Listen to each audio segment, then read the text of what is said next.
Throttle body.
So, testing natin ngayon yung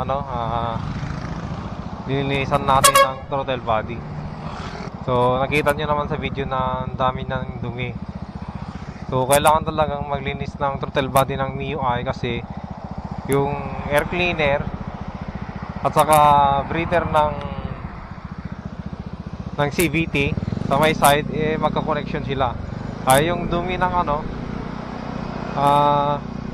yung dumi ng sa CVT napupunta sa may air cleaner. So dapat ano pa, napalitan rin yung ano, air cleaner, air filter. So dapat pinapalitan na rin yung air filter kapag matagal na siya at kapag masyadong madumi na siya.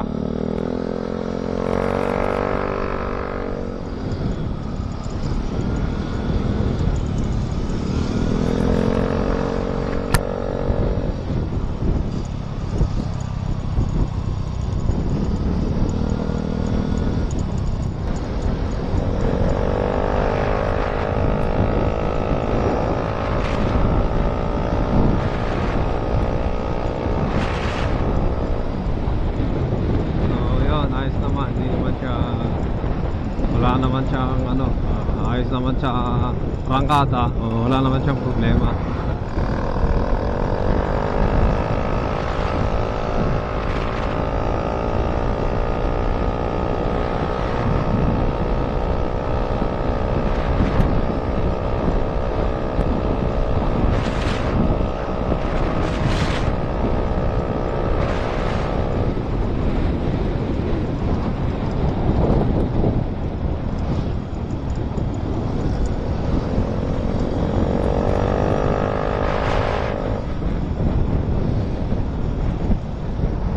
Wala naman siyang problema.